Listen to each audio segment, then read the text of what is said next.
आज हम ब्रिटिश न्यायिक व्यवस्था के बारे में पढ़ेंगे, है ना। तो ब्रिटिश न्यायिक व्यवस्था किसके समय में प्रारंभ हुई थी? भारत में वारेन हेस्टिंग के समय ब्रिटिश न्यायिक व्यवस्था प्रारंभ हुई थी। और इसने वारेन हेस्टिंग ने भारत में न्यायिक व्यवस्था का प्रारंभ क्यों किया था? कि जब भू संपत्ति और राजस्व प्राप्त को इसने अधिकतम अपने नियंत्रण में करना चाहा, तो वाद विवाद बढ़ने लगे। इसी आवश्यकताओं को ध्यान में रखते हुए ब्रिटिश सरकार ने न्यायिक व्यवस्था को प्रारंभ किया, है ना। भू संपत्ति के विवाद बढ़ने लगे, है ना। जैसे राजस्व प्राप्ति, भू राजस्व नीति अपनाई जा रही थी, है ना। भू राजस्व नीति के तहत या जब कभी भू राजस्व प्राप्त होता था तो जमीन से जुड़े हुए विवाद अक्सर उत्पन्न होते थे, है ना। तो इन्हीं आवश्यकताओं की पूर्ति के लिए इन विवादों को समाप्त करने के क्रम में और अधिकतम राजस्व, है ना, या हम कह सकते हैं अधिकतम ब्रिटिश औपनिवेशिक हितों को पूरा करने के क्रम में ब्रिटिश न्यायिक व्यवस्था को लागू किया गया। अब ब्रिटिश न्यायिक व्यवस्था का विकास को देखें तो वारेन हेस्टिंग के समय तो न्यायिक व्यवस्था प्रारंभ हो चुकी थी। जब क्या होता था कि जो जिला का प्रमुख होता था, है ना, जिलाधीश जिसे कहते थे, जिलाधीश जिसे कहते थे, वो न्यायिक व्यवस्था को भी देखता था। परंतु न्यायिक व्यवस्था को देखता था तथा इसने वारेन हेस्टिंग ने प्रत्येक जिले में दीवानी और फौजदारी अदालतों को भी स्थापित किया, है ना। दीवानी और फौजदारी अदालतों को भी अदालतों को स्थापित किया। दीवानी मतलब जो सिविल मामले होंगे वो, और फौजदारी जो क्रिमिनल मामले होते हैं, है ना, अपराध से संबंधित जो मामले होते हैं, क्रिमिनल मामले, उसे फौजदारी अदालत में देखे जाते थे। न्याय का कार्य जिले के प्रमुख को सौंपा गया था, जो भी मैंने बताया। आगे क्या होता है, मतलब 1773 का एक्ट आता है वारेन हेस्टिंग के समय। उसमें उसमें सॉरी, 1773 के एक्ट के समय कलकत्ता में एक सुप्रीम कोर्ट की स्थापना की जाती है। कहां पर? कलकत्ता में एक सुप्रीम कोर्ट की स्थापना की जाती है। और इस सुप्रीम कोर्ट के प्रमुख कौन होते हैं? एलिजा एम्पे, है ना। एलिजा एम्पे इस सुप्रीम कोर्ट के जज रहते हैं, ना, प्रमुख रहते हैं। और ये सुप्रीम कोर्ट कलकत्ता के समस्त क्षेत्र, मतलब कलकत्ता के क्षेत्रों के केसों को सुनती थी। अगर कोई बाहर का केस, है ना, कलकत्ता से बाहर का केस होगा, अगर उसमें दोनों पक्ष राजी हो, है ना, दोनों पक्ष राजी हो, तब भी सुनवाई कलकत्ता के सुप्रीम कोर्ट में हो सकती थी।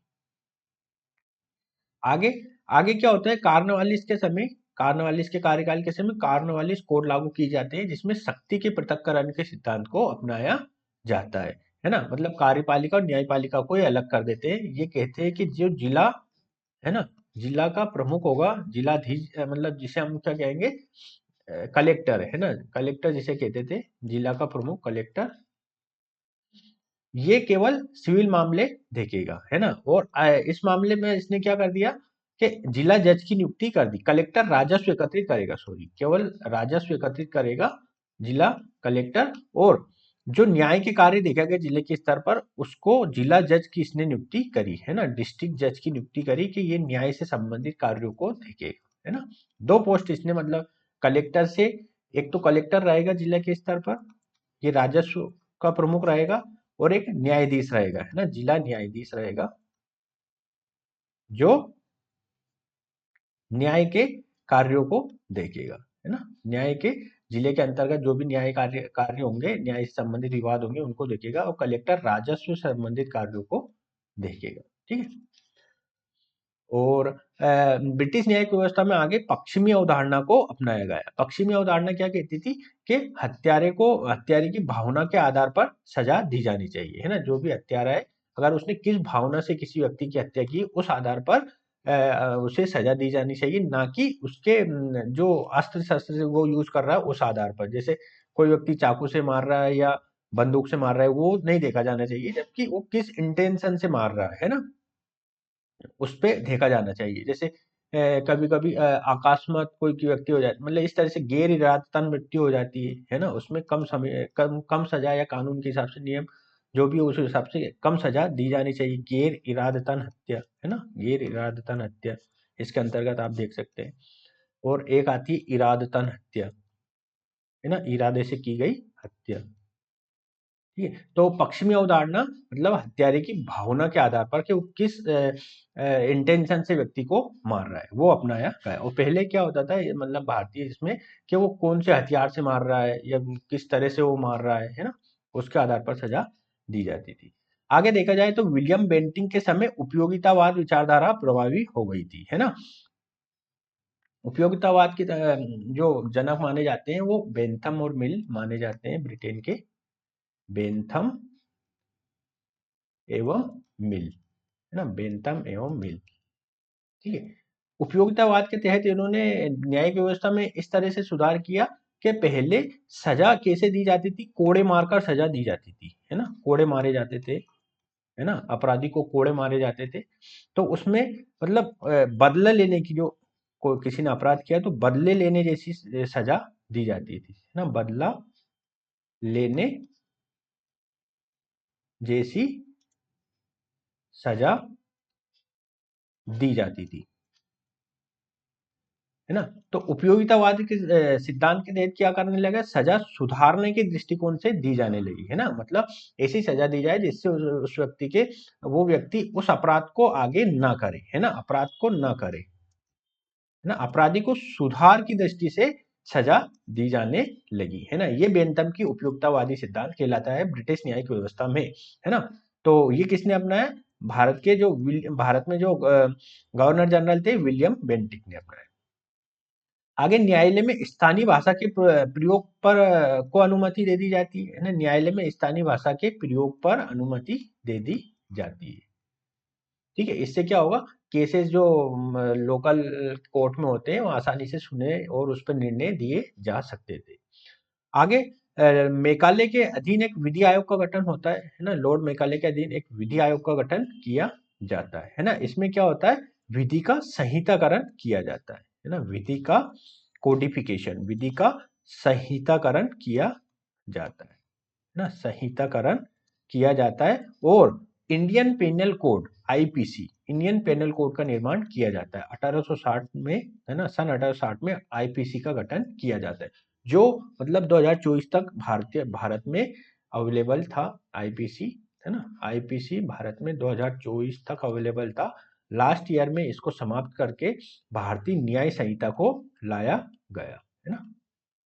आईपीसी 1860 से भारत में चल रहा था, लास्ट ईयर 2024 में इसको समाप्त करके भारतीय न्याय संहिता को लाया गया, है ना, भारतीय न्याय संहिता को लाया गया, बीएनएस, है ना, भारतीय न्याय संहिता। ठीक।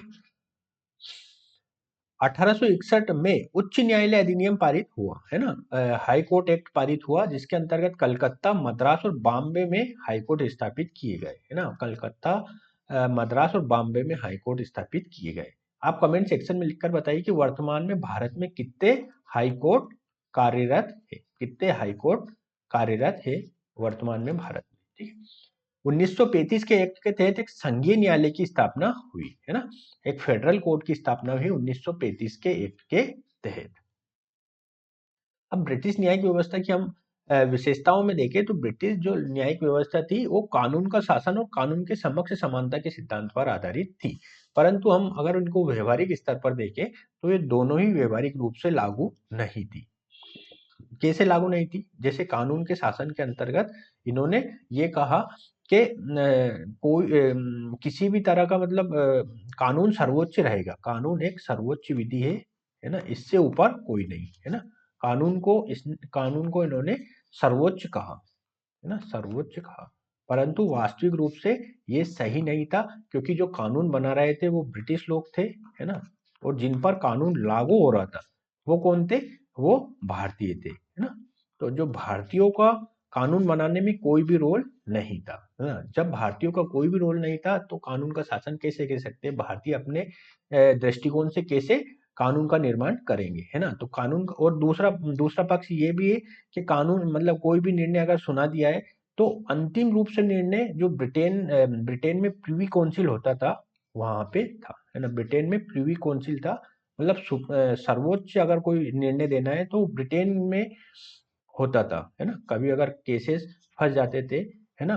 तो वो ब्रिटेन में जाकर उनका समाधान होता था। अब इतनी दूर जाना और एक तरीके से वहाँ पे सभी लोग ब्रिटिश हैं, तो वो अपने हिसाब से मतलब अपने हिसाब से फैसले सुनाएँगे। तो कानून का शासन व्यावहारिक रूप से नहीं था, सिर्फ़ ये किताबों पर इन्होंने लागू किया था। दूसरा देखा जाए कानून के समक्ष समानता। कानून के समक्ष समानता से कहने का तात्पर्य ये कि प्रत्येक व्यक्ति, चाहे वो किसी भी धर्म का हो, किसी भी लिंग मतलब किसी भी लिंग का हो, उससे किसी भी तरह का भेदभाव नहीं किया जाएगा। परंतु ये भी एक तरह से व्यवहारिक रूप से लागू नहीं था। कैसे नहीं लागू था? कोर्ट होते थे भारत में जो कोर्ट होते थे, उसमें 2 तरह के जज रहते थे, है ना? एक गोरे जज और एक भारतीय जज। गोरे जज मतलब ब्रिटिश जज, है ना? ब्रिटिश जज और भारतीय जज। और जो ब्रिटिश लोगों के मुकदमे होते थे, वो केवल गोरे लोग सुनते थे, मतलब ब्रिटिश लोग सुनते थे। तो इस तरह से कानून के समक्ष समानता नहीं कर सकती, क्योंकि अगर ऐसा होता तो भारतीय जज को भी ब्रिटिश लोगों के मुकदमों को सुनने का अधिकार देते। इसलिए ये कानून के समक्ष समानता को हम नहीं कह सकते। इसको और अच्छे तरह से हम देखें तो 1881 में श्वेत विद्रोह हुआ था, है ना? श्वेत विद्रोह हुआ था रिपन के समय, है ना? लॉर्ड रिपन के समय श्वेत विद्रोह हुआ था। इसमें जो ब्रिटिश लोगों ने जो भारत में ब्रिटिश लोग रह रहे थे, इन्होंने एक बिल लाया था। कौन? रिपन लाया था। इन्होंने कहा था कि भारतीय भारतीय न्यायाधीश भी ब्रिटिश या श्वेत लोगों का केस सुन सकता है। परंतु श्वेत विद्रोह के तहत जो ब्रिटिश नागरिक थे, इन्होंने इकट्ठा होकर विरोध किया सरकार का और इस बिल को समाप्त कराया, है ना? और कहा कि केवल श्वेत लोग ही ब्रिटिश भारतीयों के मुकदमों को सुन सकेंगे, और इसमें इनकी जीत हुई, है ना? तो ये श्वेत विद्रोह भी एक तरह से भारतीय स्वतंत्रता संग्राम में विशेष भूमिका निभाता है। किस तरह से निभाता है कि जब कोई भी एक समूह इकट्ठा होकर सरकार के खिलाफ आवाज उठाता है, तो उसकी आवाज को एक तरह से तरजीह दी जाती है और आगे चलकर वो काफी क्रांतिकारी साबित हो सकती है ना? तो जब ब्रिटिश लोग इकट्ठे हुए, उन्होंने ये श्वेत विद्रोह को समाप्त मतलब श्वेत विद्रोह के माध्यम से इस तरह के प्रोविजन को समाप्त कराया, तो भारतीय लोगों में भी इस तरह की अलग जगी कि हम भी जो ब्रिटिश भारत में औपनिवेशिक शोषण हो रहा है, इसको समाप्त करने के लिए हम भी कार्य करें। तो आगे चलकर 1885 में भारतीय लोगों ने इंडियन नेशनल कांग्रेस का गठन किया और आगे इस तरह से भारतीय राष्ट्रवादी गतिविधियां बढ़ी। ठीक है, तो ये ब्रिटिश न्यायिक व्यवस्था थी। अगले वाले वीडियो में हम आगे की चीजों को देखेंगे। तब तक के लिए नमस्कार।